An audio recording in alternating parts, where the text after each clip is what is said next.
Hello, everyone. Welcome to what is sure to be a very emotional night here on the Spenser Radio Network. We are live today with the results from Super Tuesday. Here's how it stands thus far. Biden has won Alabama, North Carolina, and Virginia is up right now in Maine, Massachusetts, and Oklahoma.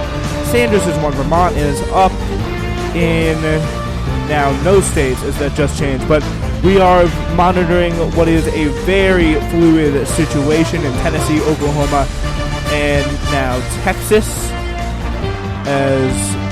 Those are all way too early to call. As it stands, it looks like it could be that Bernie Sanders will do a little bit better than he has thus far. But we are looking to see, and that is the way it stands right now. The New York Times has him forecasted to win in Texas, Maine, Massachusetts, and as well as Colorado, Minnesota, Utah, and California. So that's where it stands right now. But we're not going to see any California results in the air unless we are still in the air in 2.5 hours, which is very possible. So it's going to be interesting to see how the night unfolds. Biden and Sanders are splitting the vote among her in Massachusetts, with Elizabeth Warren's top demo, which is the college-educated voters and suburbanites, according to exit polls.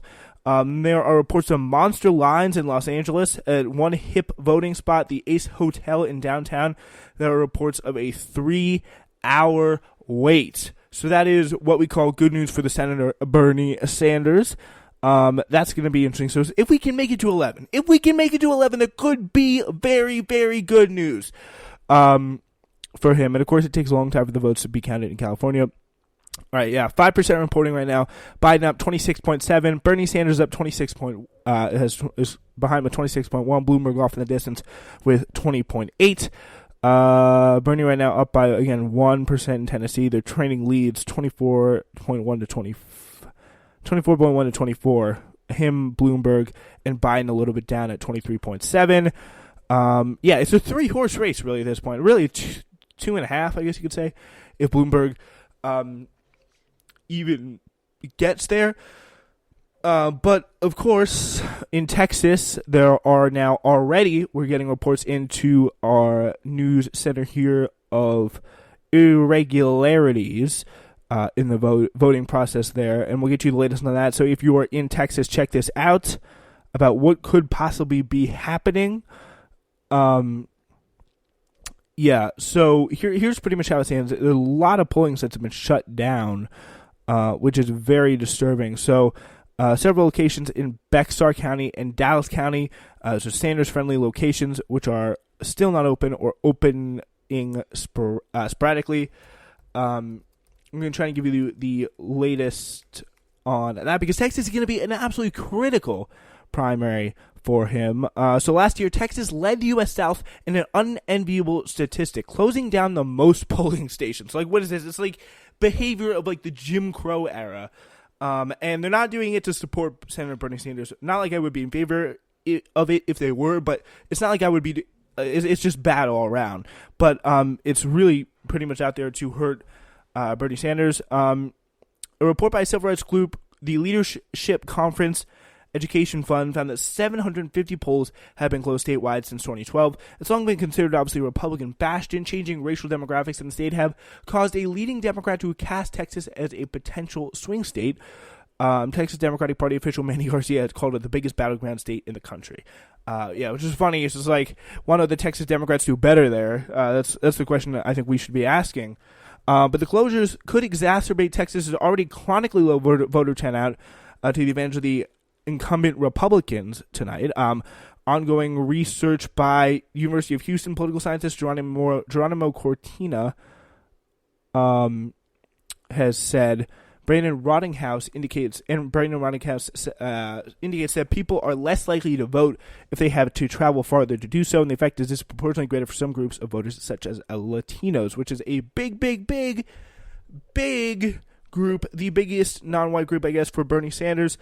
So the fact of the matter is that Texas is not a red state. Texas is a non-voting state. So there's already been somewhat reports of voters irregularities that have been already coming out here. So that's going to be something that we especially look towards to see if that comes out again, because it could be majorly difficult to see a Bernie Sanders win. So on a local level, the changes can be stark. McLennan County, home to Waco, Texas, closed 44% of its polling places from 2012 to 2018, despite the fact that the population grew by more than 15,000 people during the same time period, with more than two-thirds of that growth coming from the Black and Latinx residents. So those big places are really being shut down. They're really being shut down, and it's like we don't have to... We just don't have that same access. We don't have that same access, and that hurts probably the more left, the more insurgent candidates, and that can be really, really devastating in terms of getting change and really listening to the will of the people, really. Yeah, and we do have some pretty major, in very interesting, races going on across the country right now at this point. And they're not necessarily in where you think they may be. They're down ballot races. I do want to get to those and how they're being affected in Texas, but and other places. But this is something that I think definitely looking out for, the polling places, the things that these places could have some closures, some voting irregularities. There's already been reports of that. This is something to watch as time plays out. But now to this area, we're talking about the down ballot races, what's been going on right there. With just 0.26% in, Jeff Sessions, he is again running for his old Senate seat. The GOP primary is likely to go to March 31st runoff, but he's up and right behind Tommy Tuberville for his old Senate seat there.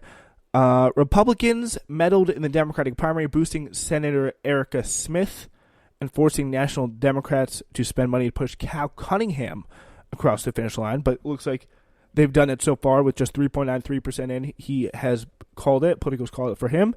Who's going to face John Cornyn in Texas this fall? John Cornyn and the Democratic nomination face GOP Senator John Cornyn is going to probably head for a late May runoff. But right now it looks like Mary Hegar is beating the progressive in that race, Christine Ramirez, but just 0.45% in, and they haven't called it yet. But it's still pretty interesting. We haven't seen anything else about that yet. So, Granger versus Putnam is an interesting Republican race going on right now. And it's kind of shows really the divides in the Conservative Party, and that that's going to be very interesting to keep an eye on for you as well. As a prominent conservative group has spent more than $1 million to try to oust the incumbent representative from the GOP, Kay Granger. Duncan Hunter, this is the dude who got indicted for the campaign fraud. The top two candidates are going to advance in a general election to succeed former Representative Duncan Hunter, who resigned in January. So that's Amar Campanajjar and Marisa Calderon. Some names have been thrown around. Amar Campanajjar, Justice Democratic endorsement for him. He's going to give it a second chance for the U.S. House District 50 in California. And in a very interesting free-for-all open Senate seat, the candidates who are running to succeed former Representative Katie Hill, who resigned last year, obviously. Cenk Uygur's in that race. I believe George Papadopoulos is in that race. Christy Smith.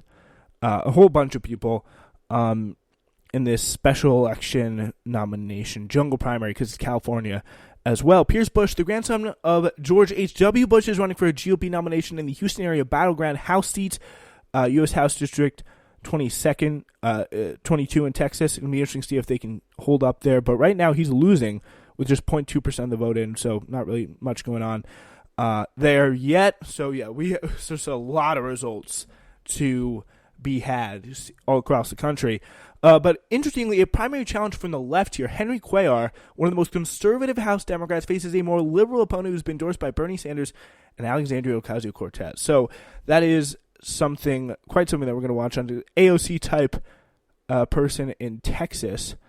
Interestingly enough, we just got a little bit in from Bloomberg. He does not expect a great night tonight. At least he does not expect a great night based on his remarks that he just made, according to New York Times reports in here. Bloomberg spent $34 million in ads in Alabama, North Carolina, and Virginia.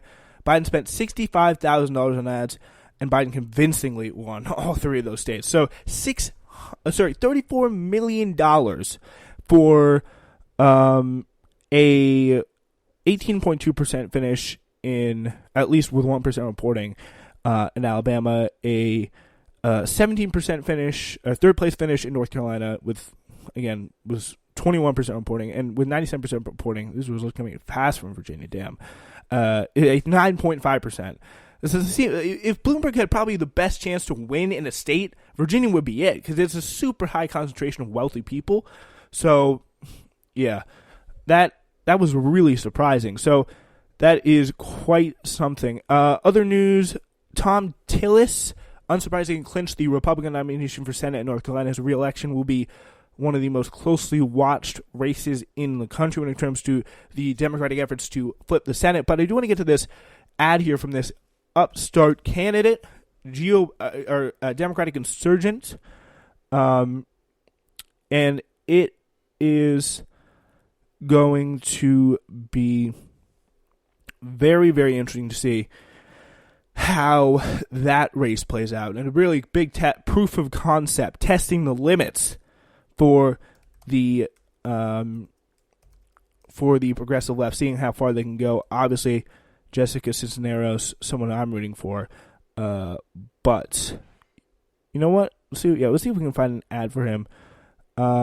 This is Jessica Cisneros running against Trump's favorite Democrat, Henry Cuellar. And here we have it. Later on, he was able to start his own. My mom and dad came to Texas to build a better life for me and my sister. My dad picked fruit, and then later on, he was able to start his own trucking business. And at that time, my father was so proud that he put my mom's and his initials on the logo. But eventually there were trade slowdowns in Laredo, and he had to close his business. My father sat us down and he reminded us, vamos a echarle ganas, tenemos que salir adelante. And that's exactly what we did. We worked hard and we kept at it. And now I'm blessed to be an abogada that fights for families that look just like mine.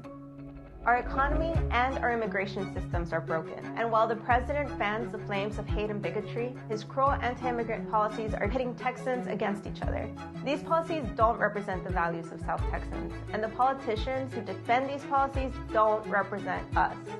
Our congressman claims to be a Democrat, but he's voted with Trump nearly 70% of the time, and he's Trump's favorite Democrat. Henry Cuellar voted to defund sanctuary cities and reproductive services for women's health. He's received an A rating from the NRA, and he's accepted thousands of dollars from private prisons and the Koch brothers. Mira, here's the truth. Henry Cuellar fights to protect Trump and the big corporations. I'm fighting to end the separation of families.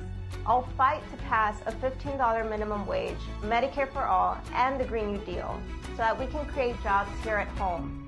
This campaign is for la gente. It's for la raza. It's for the people of South Texas. I won't take a dime of corporate PAC money, and I will fight tirelessly from Bexar to Webb County, all the way down to Hidalgo County. Mi nombre es Jessica Cisneros. Yo soy demócrata y me postulo para servir a la gente del sur de Texas, en el Distrito 28, en el Congreso de los Estados Unidos. So yeah, obviously appealing to the Spanish community, a big part of her campaign. So we wish obviously nothing but the best. She's gotten some pretty big features in some pretty big media spots, and she's actually doing better than Alexandria Ocasio-Cortez was when she won her race financially. There's not really any good polls that can come out of that area, but still, it is very, very encouraging to see someone like that coming out and doing so well. All right, so it's going to be interesting. So here's what we see thus far.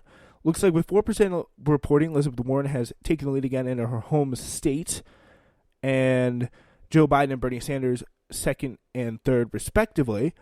And yeah, Bloomberg a distant fourth at the moment right now.